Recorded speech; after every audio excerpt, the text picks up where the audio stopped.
भजो मुरली मनोहर नंद लाला। भजो मुरली मनोहर नंद लाला। भजो गिरिधर गोविंद गोपाला। भजो गिरिधर गोविंद गोपाला। भजो मुरली मनोहर नंद लाला। भजो मुरली मनोहर नंद लाला। भजो गिरिधर गोविंद गोपाला। भजो गिरिधर गोविंद गोपाला। बोलिए वृंदावन बिहारी लाल की जय। जय जय श्री राधे। जय जय श्री राधे। सभी भक्तों से निवेदन, बहुत एकाग्रचित होकर सत्संग के प्रत्येक शब्द को हृदयंगम करने का प्रयत्न कीजिए। 2 दिन से आपके साथ एक ऐसी लीला की चर्चा हमने की कि आप और हम लोग अपने आप को आईने में देख सकें। क्या वाकई में आप और हम लोग जागे हुए हैं या अभी माया की निद्रा में सोए पड़े हैं। हमने आपसे लीला के माध्यम से ये बताने का प्रयत्न किया, इसमें दुख मानने की आवश्यकता नहीं, अपना अवलोकन करने की आवश्यकता है कि मैं कहाँ पर खड़ा हुआ हूँ, मैं क्या कर रहा हूँ, मैं आगे जा रहा हूँ या पीछे जा रहा हूँ। ये सब समझ सकते हैं, सबको एहसास हो सकता है कि मेरी स्थिति क्या है। क्या मुझे भगवत प्राप्ति में पूर्ण जागृति हो गई है? क्या मैं अपने आप को आत्मा मानने लगा हूँ?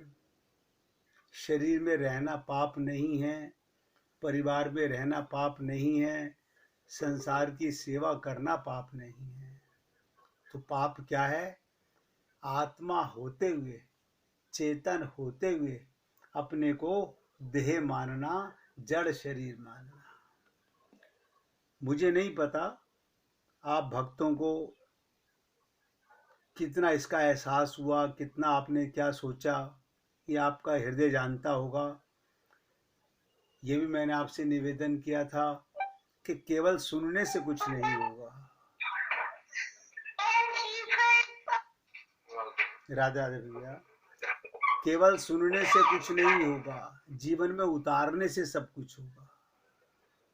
आप और हम लोग अपने आप को आईने के सामने रख के देखें कि हमें अपने अंतःकरण का ये फीलिंग हो रही है क्या कि मैं अब आत्मा हूँ, मेरा अब केवल परमात्मा के साथ संबंध है। लेकिन आप महसूस करेंगे ऐसा है नहीं। ये मत समझिएगा कि क्या हम कभी जाग नहीं पाएंगे, जरूर जागेंगे। ये अलग बात है इस जन्म में जागें, अगले आने वाले जन्मों में जागें, कभी न कभी जागृति तो होगी। कभी न कभी आपको आत्मज्ञान होगा।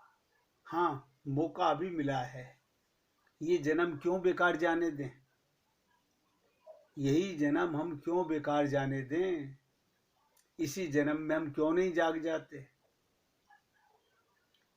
अगर किसी भक्त को अभी भी कोई समझने में अगर थोड़ा सा भी अंतर पड़ रहा हो तो वो आगे बढ़ सकता है, और किसी को समझना हो तो मैं दोबारा बता सकता हूँ, लेकिन जागना हो तो।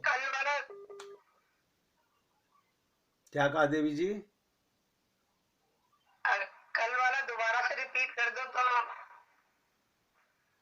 कल वाला दोबारा से, हमने परसों वाली ही लीला कल सुनाई थी। हाँ, तो परसों वाली ही लीला दोबारा से रिपीट अगर हो जाती है तो। नहीं, रिपीट होने में हमें कोई बाहर से रेडियो स्टेशन से थोड़ी लेके आना है, हम तो सेवा के लिए बैठे हुए हैं। अच्छा है, आपके बहाने से, कल मीना जी के बहाने से सबको लाभ मिला, आज आपके बहाने से सबको लाभ मिलेगा। हमने आपसे निवेदन उस दिन किया। आवाज बहुत ज्यादा कट रही थी। कोई बात नहीं, अब ध्यान से सुनिएगा, लेकिन अब जब सुने तो ध्यान से सुनिएगा, पूर्ण एकाग्रचित होकर के। हमने कहा था कि ये जीव गुरु के पास जाता है सोया हुआ। आप कहेंगे हम तो जाग कर जाते हैं। मैंने यही निवेदन किया, आप जागे हुए नहीं हैं, आप, हम लोगों को एहसास होता है कि हम जागे हुए हैं। जागृति का मतलब होता है आत्म जागृति। ये शरीर की जागृति जागृति नहीं है। हम अपने को स्त्री पुरुष मानते रहें, ये जागृति नहीं है। जिस दिन आपको आत्मज्ञान हो जाए और आपका संबंध केवल गुरु और भगवान से हो जाए। अभी तो संबंध बहुत संसार में भरे हुए हैं। तो एक संत, मैंने कहा था, एक गांव के अंदर अपने संपर्क में आने वाले जीवों को जगाते थे। एक सम्राट को पता चला कि मुझे भी जागने सीखना चाहिए कि जगाया कैसे जाता है। तो उस राजा ने गुरु को अपने आश्रम में बुलाया, अपने घर पे, और कहा कि गुरुदेव, मैं भी जागना सीखना चाहता हूँ। तो गुरुदेव ने कहा, इसके लिए तुमको मेरे पास आना पड़ेगा। हमें कैसे जाना पड़ेगा? मन से, मन से जाना पड़ेगा।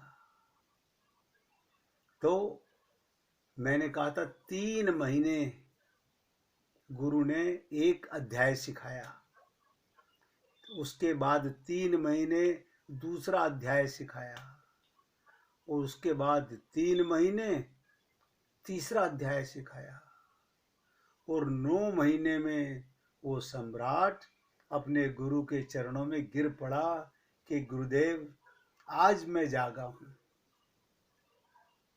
इस लीला के माध्यम से मैं तो अपनी सबकी स्थिति को ही केवल बता रहा था कि आप और हम लोग ये जो पूजा करते हैं, पाठ करते हैं, मंदिरों में जाते आते हैं, परिक्रमा करते हैं, ये जागृति नहीं है।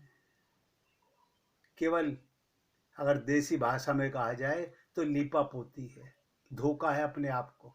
भगवान को धोखा दे नहीं सकते, गुरु को धोखा दे नहीं सकते। ये धोखा दे किसको रहे हैं? अपने आप को। भ्रमित हो रहे हैं हम लोग। तो सम्राट के पास जब ये मौका मिला जागृति का, तो गुरु के आश्रम में गया। अब देखिए, गुरु छोटी सी झोपड़ी में रहता है, राजा तैयार हुआ। आप और हम लोग अपने मकान, अपने उस सुख को छोड़ करके गुरु के पास जाने के लिए तैयार नहीं होते, क्योंकि हमारा तन सुख चाहता है, आत्मा को सुख का पता नहीं है। जब परम सुख का पता चलेगा तो ये शरीर के, संसार के सुख अंधकार नजर आने लगेंगे। तो सम्राट जब राजकुमार गया तो गुरु ने कहा कि आज से तुम्हारी शिक्षा शुरू होगी, पहला अध्याय शुरू होगा। तो उसने पूछा, गुरुजी कितना समय लगेगा? बोले, कह नहीं सकता, एक दिन, एक वर्ष, एक जन्म भी लग सकता है। ये तो तुम्हारे ऊपर है, तुम्हारी प्यास के ऊपर है कि तुम कितनी जल्दी जाग जाओगे। वो तैयार हुआ कि क्या करना होगा गुरुजी मुझे, कि तुम्हें होश में आना होगा, तुम्हें जागना होगा। बोले, क्या मैं जागा हुआ नहीं हूँ? उन्होंने कहा, ये जागृति नहीं, मैं तुम्हारे ऊपर लकड़ी की तलवार से वार करूंगा। तुम पढ़ाई कर रहे हो, तुम खाना खा रहे हो, तुम कोई भी कार्य कर रहे हो जिसे तुम जागृति कहते हो, वो जागृति नहीं। मेरी तलवार के बार को जिस दिन तुम सहने लगोगे और उसे बचने लगोगे, तब तुमको जागृति का अनुभव होगा।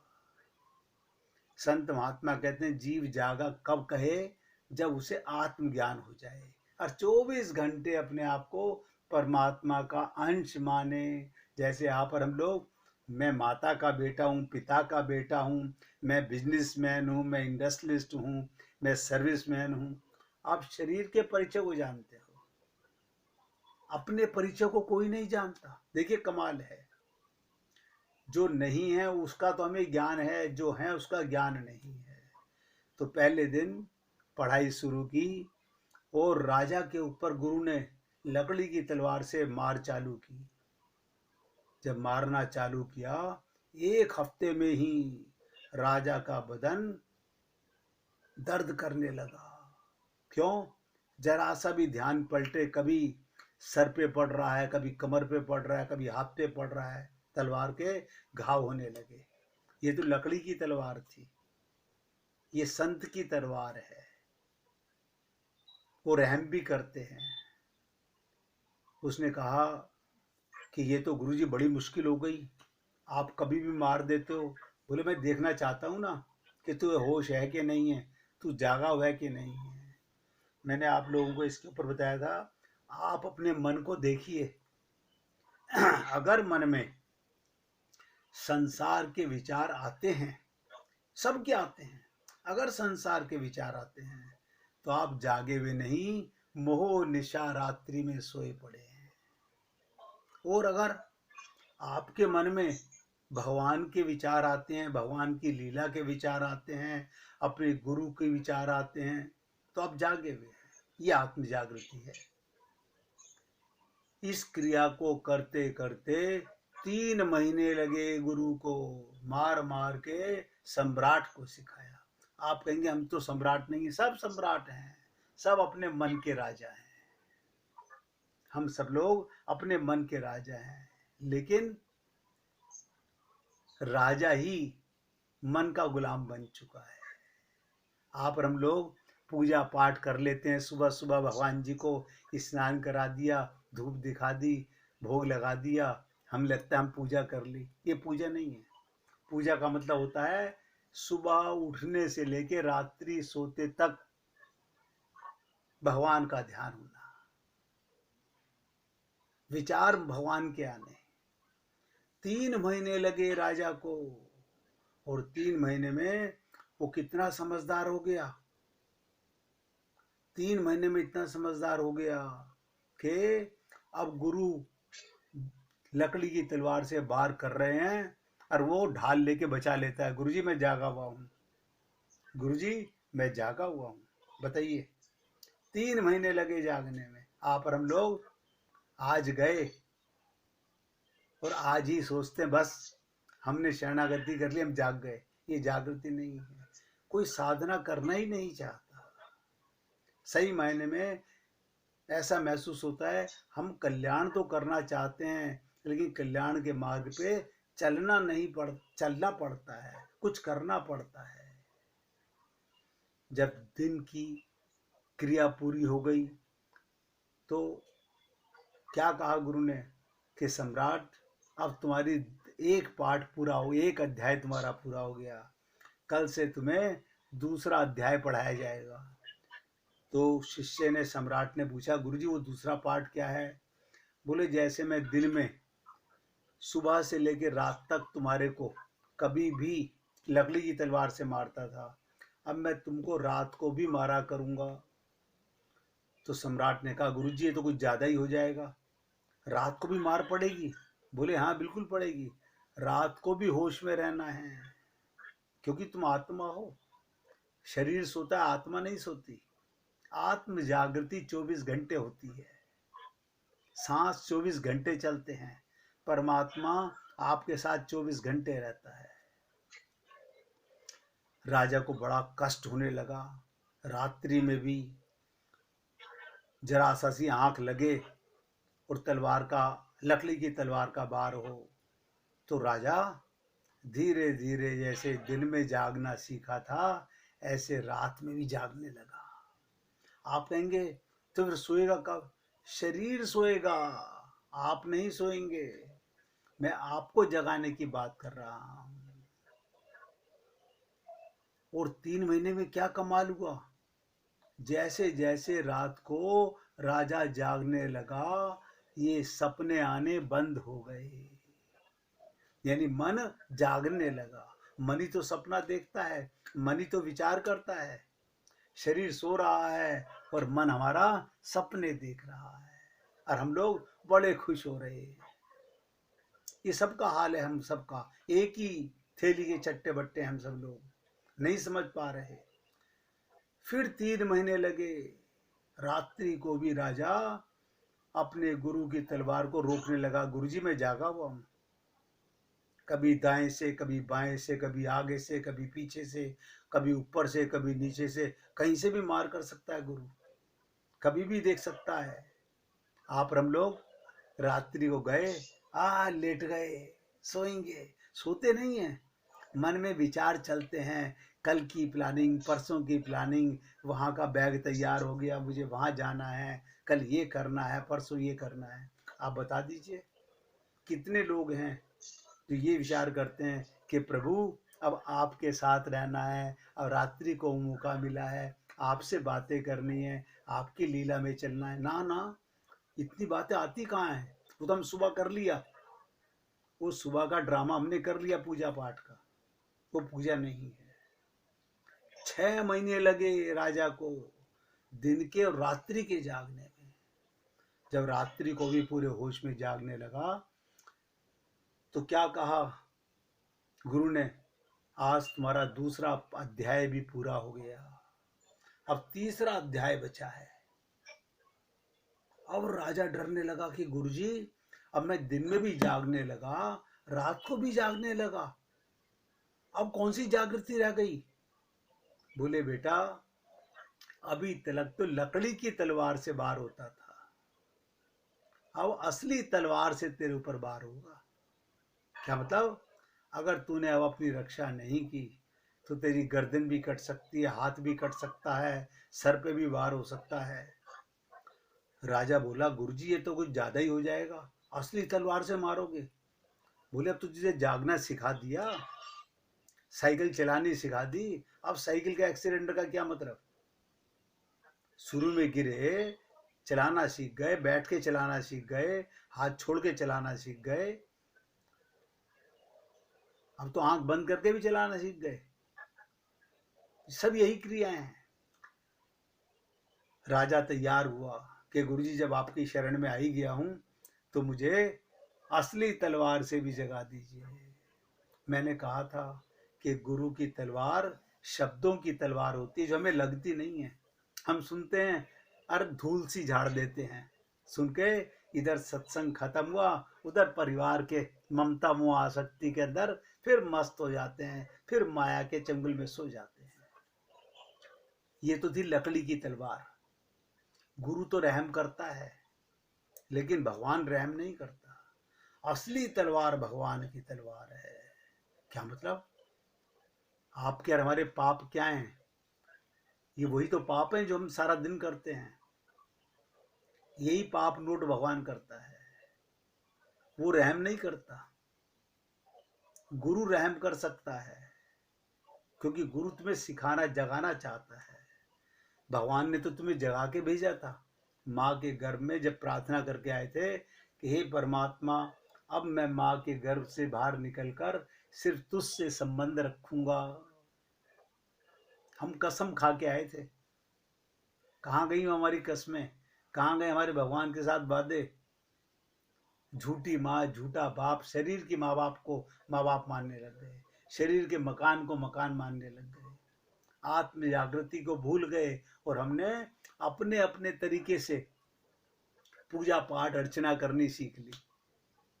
मन को तसल्ली देने लगे, मन का मनोरंजन करने लगे, मन भगवान से प्रेम नहीं करा। अब गुरु ने असली तलवार से, अब आप सोचिएगा, जिस दिन मैंने कहा था ना कि ध्यान रखो कि भगवान तुम्हें 24 घंटे देख रहा है। सुनते तो हैं, भूल जाते हैं।